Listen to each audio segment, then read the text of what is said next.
Hello everyone! Today I'd like to talk to you about something that happens to me very, very rarely. And I'm talking about that feeling when you go into a perfume shop and you smell something for the very first time and immediately you get the sense that you need to have it.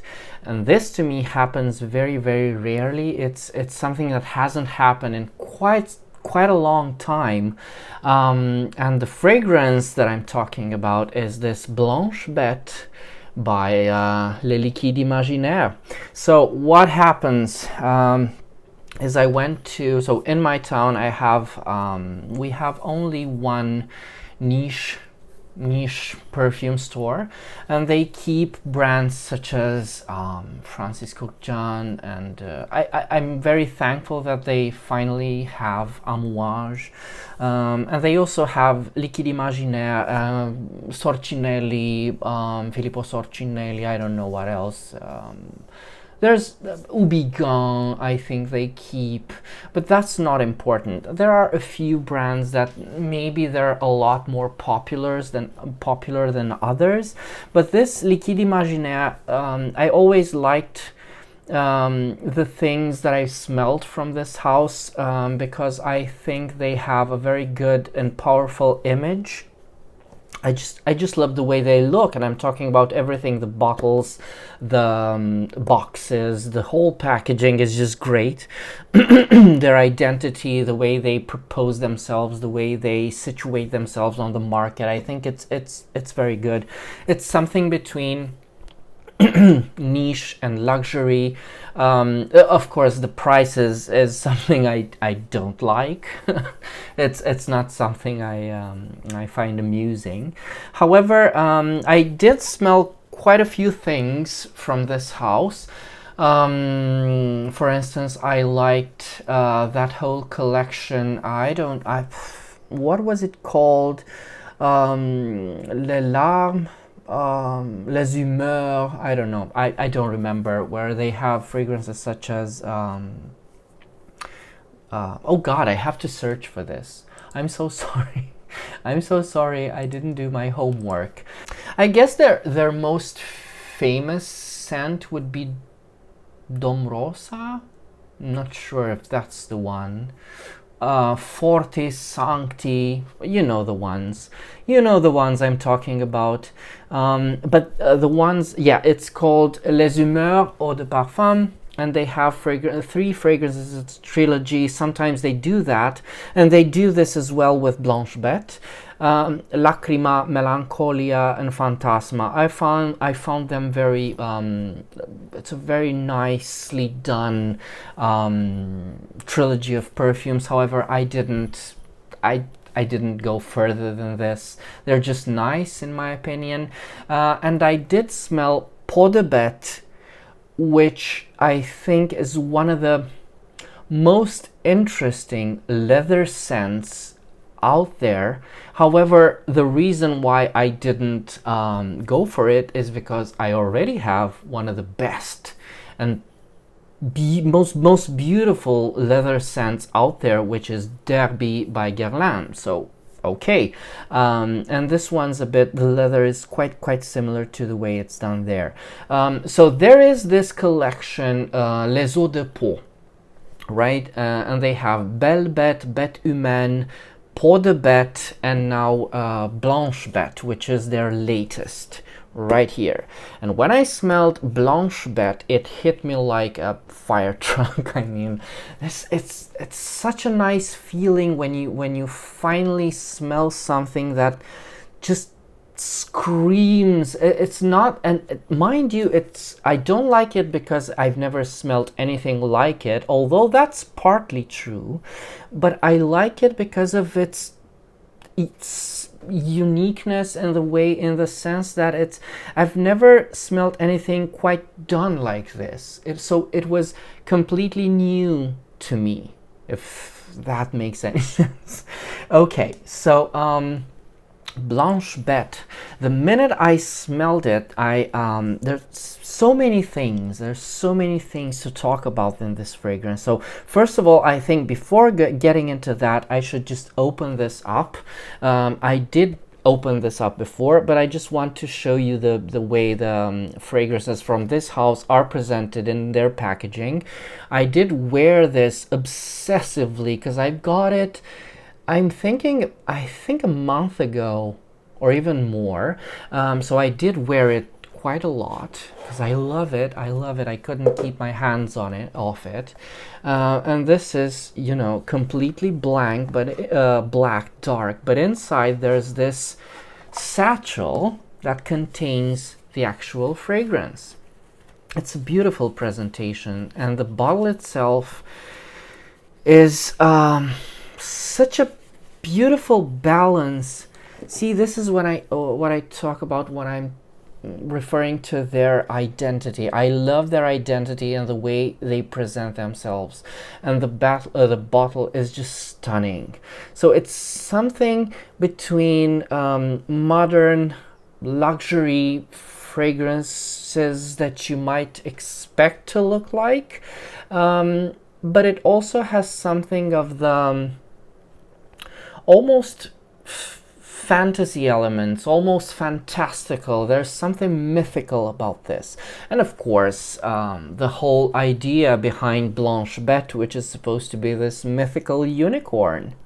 Because all of the bêtes, all of the beasts that these fragrances, all 4 fragrances embody, are of course I think they're talking about horses. This is what I gathered. I think they're talking about horses. I hope I'm not making a fool of myself. But when I smelled peau de bête, which translates to the skin of a beast, right?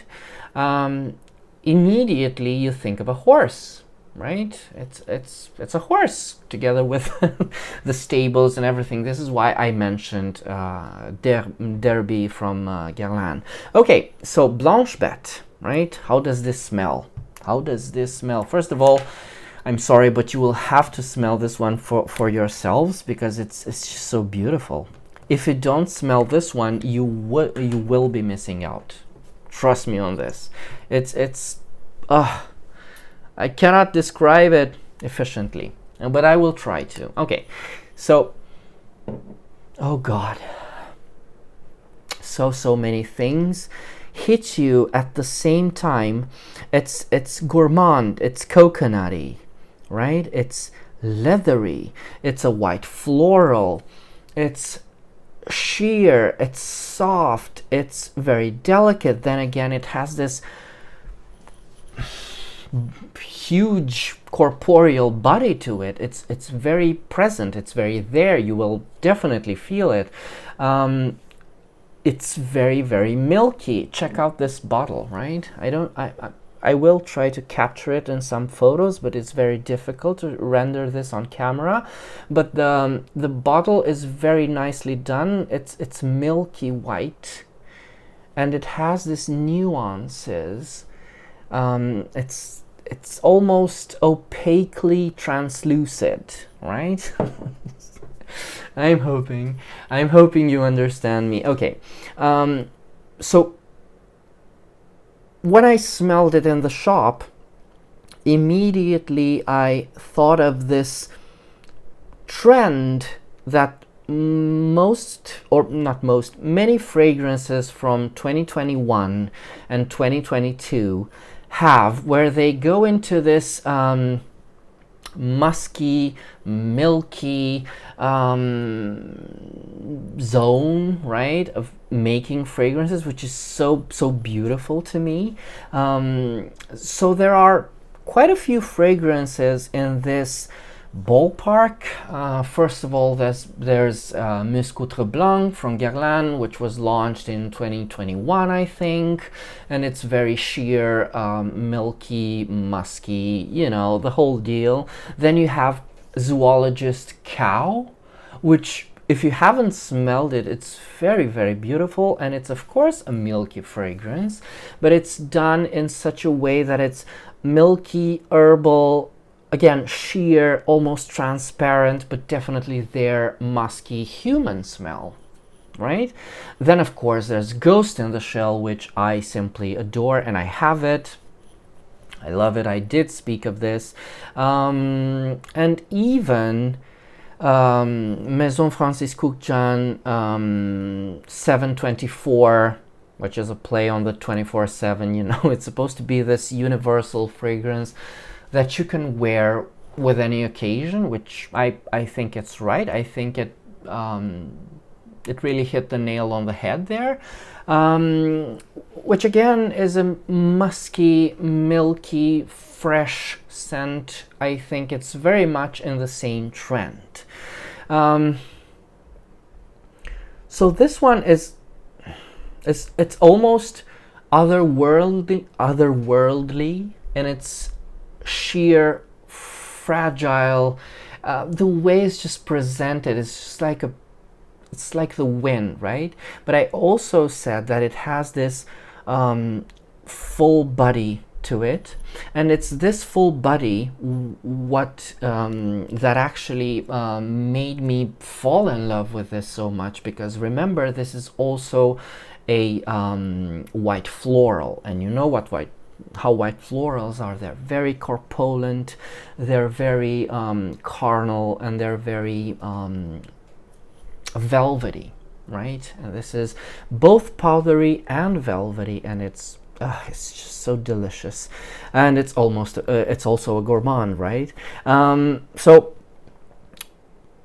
the rest of the fragrances that I cited earlier are this almost see-through, right? But this one is different. Blanche Bête, as I said, hit me like a fire truck.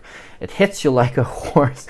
It's very potent. It fills a room. It's got the whole deal. So I cannot recommend it enough. So although I'm not a huge fan of this type of fragrances that take over, you know, I think we need them from time to time. I think everybody just so this is how I feel that I need at some point to also wear this type of fragrance. It's just a statement, right? It's just something that, you know, just fills me up, right?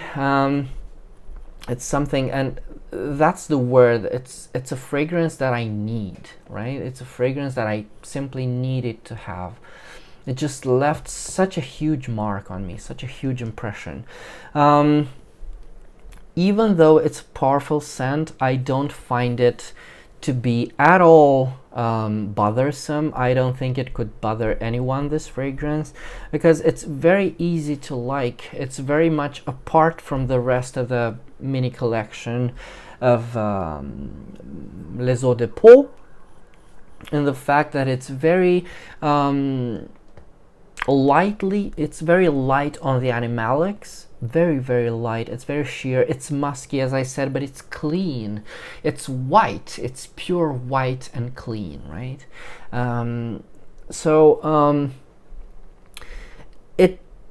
It's a fragrance that it's almost entirely synthetic.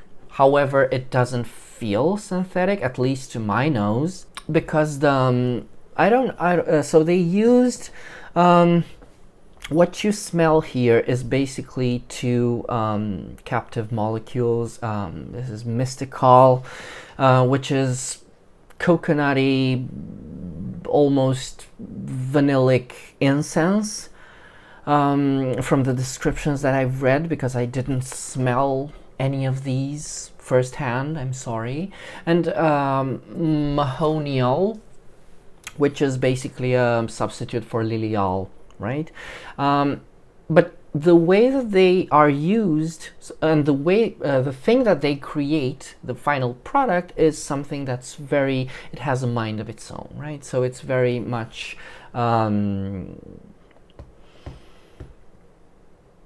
it's worthwhile. It's unique, it's beautiful, and it's like nothing I've ever smelled before. Well, not completely nothing, as we will see, because I want to say this a bit later. So you shouldn't go into smelling this scent and thinking that it has all these ingredients all these all natural sourced ingredients. That wouldn't be fair to judge it by this. It's purely synthetic, and I think it's very much worthwhile, right? As I said, the imprint that it has is just beautiful in its own right, right? Okay, so as a white floral, it's quite atypical. It's quite atypical in the sense that it has this.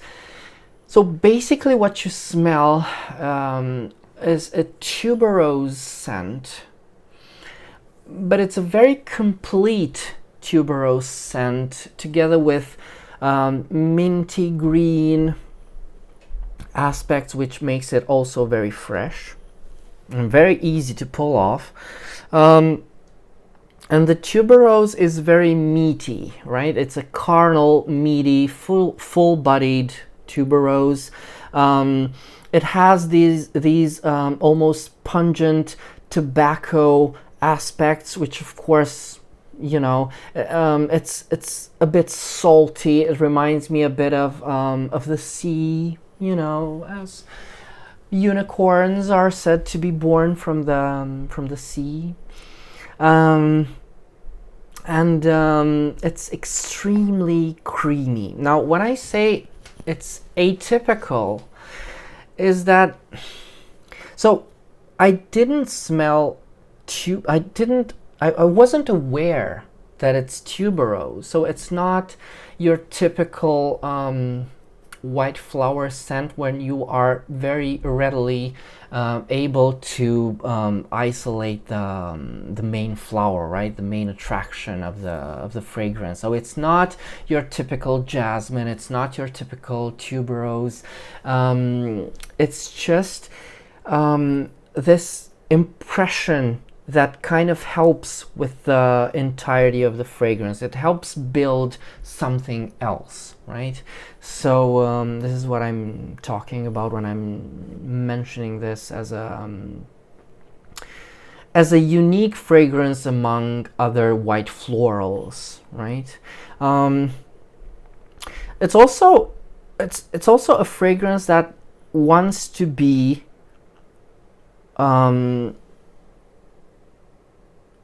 other things at the same time. It also reminds me of coconutty sun lotion, right? Sun protective lotion. It's a fragrance that becomes floral quite easily, and then it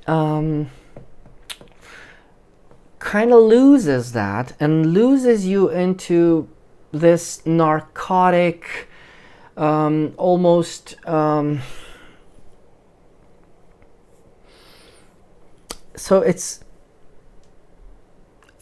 heady, right? It's narcotic and heady, right? And this, if I'm completely honest, this aspect may be too much for some people, although when you're wearing it, right? I'm not talking about in the atmosphere when people smell it on you. So when you're wearing it, it can be a bit too heady.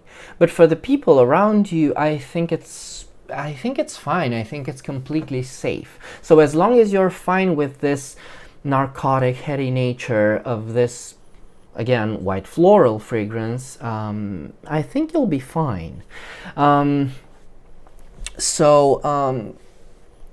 The thing that I wanted to say at the end of the video is that when I wore this fragrance on the skin, because there's a bit of a difference for this fragrance when you smell it on paper versus when you smell it on the skin.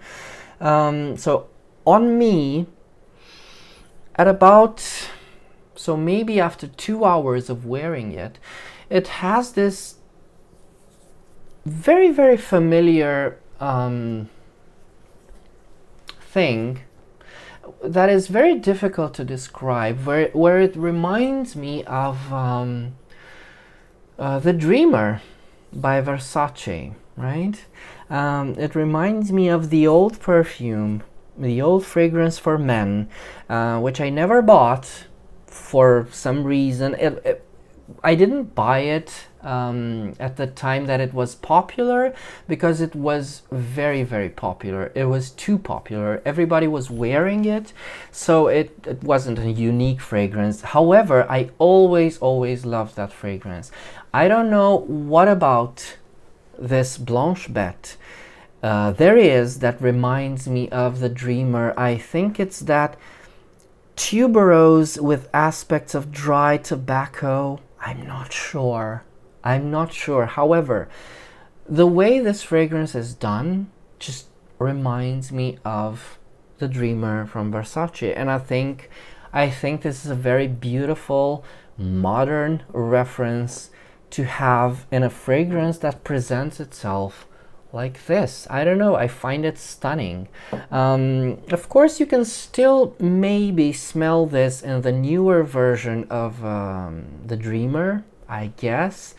However, much more, so to my nose, it's much more similar to the old Versace, the Dreamer, if that makes sense. Okay, so that's it. I don't know if this will be interesting to any of you, but to me it definitely was. So in purchasing this fragrance, I purchased that bit of memory of never owning a fragrance that I always, always loved. And also, if I dare say this, hoping that I won't offend any Versace Dreamer fans, I think this one is better because it's more interesting, it's more modern, and it's I think it means a lot more now. I think it embodies a lot more. As I said, the imagery behind this fragrance is quite stunning, right? So there you go. These were my well, not impressions. This was my, I guess, full review of Blanche Bête, because I did wear it for quite some time. If you have any other questions regarding this fragrance, do hit me up in the comments. And until next time, remember, fragrance creates memories, and may yours be happy.